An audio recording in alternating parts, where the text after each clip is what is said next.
Okay, what's up everybody? The question for today is, Jade, I've heard an awful lot about this idea of training and eating and adjusting my lifestyle with my menstrual cycle. Does that work? Can I get better results as a woman if I do that? Or can I just train like a man does?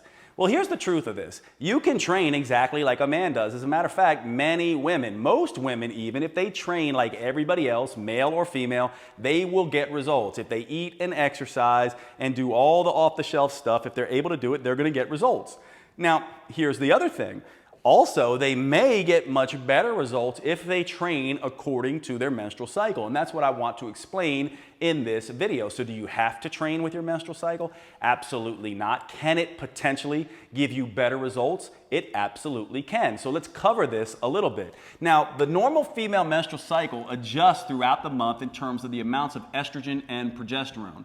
Now, the way that I like to describe estrogen and progesterone as two twin sisters, but non-identical. And here's how they behave. Estrogen is a very resilient, rambunctious, adventurous little girl. She loves going out there. She can handle a lot. She's courageous. She's strong. She can get bruised up. She doesn't cry a lot. She's tough.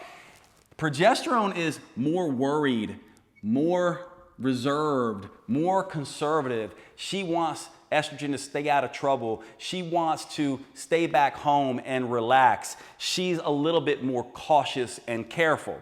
And so if you understand that about the female metabolism and these two hormones, you'll begin to understand what happens during the menstrual cycle. So here is day one of a menstrual cycle, the first day of menses, the first day of bleeding. During this time, estrogen levels will rise. They will rise and they will peak right around ovulation. You'll get a little bit more of a spike, and then they will begin to fall off at menses again. Now, progesterone stays pretty flatlined throughout the first 2 weeks, and then it spikes right around ovulation and then comes down. So you can see right away that in the menstrual cycle, estrogen dominates in the first 2 weeks, and progesterone dominates in the next 2 weeks. So 2 weeks after menses, after the first day of bleeding, during those 2 weeks, estrogen is a little bit more dominant here, okay? Now, this is an interesting time because remember what we said about estrogen. This is a time of being able to train more. This is a time where you can eat less and it will be less stressful. This will be a time where you can eat more and it'll be less stressful. What do I mean by that? What I mean is during this time, if you're eating less, you'll be less likely to burn muscle and more likely to burn fat when estrogen is around. If you're eating more, you'll be more likely to build muscle and less likely to build fat during estrogen time. So this is a time where you do all the training. You can train more. This is the time where I like to say the female athlete thrives here. Your inner female athlete can thrive during this 2 weeks. This is where you want to push. This is where you want to do interval training. This is where you want to do heavy weight training. This is where you really want to feed the body. I call it eat more and exercise more. Think of yourself as a female warrior and a female athlete. You go out there and get it. You got estrogen working for you. This is a great time. Now what happens after this is progesterone starts kicking in and your body naturally wants to relax and reduce and restore and regenerate and be careful. And so here you start to move more towards stress reduction.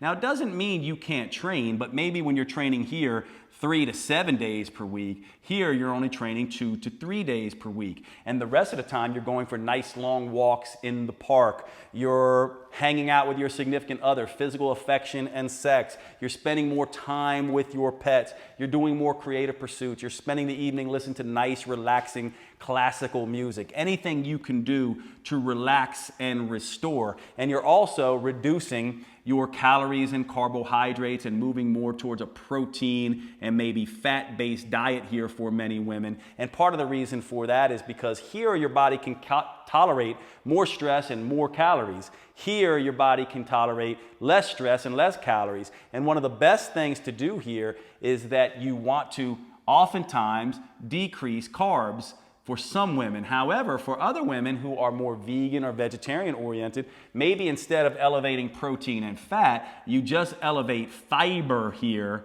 in a very big way. So many more vegetables. The point is, don't do the combination of the two highest calorie items, which is combinations of fat and starch. Go one or the other. Either eat a more protein fat-based diet or a more carbohydrate/fiber-based diet, and you'll do better here. Now, one of the other things you might find interesting, isn't it interesting? The menstrual cycle is basically designed to get ready for a baby. And so this makes sense. Estrogen is building up, helping build up the tissues, helping get stronger and more resilient. And then progesterone is saying after ovulation, hey, guess what?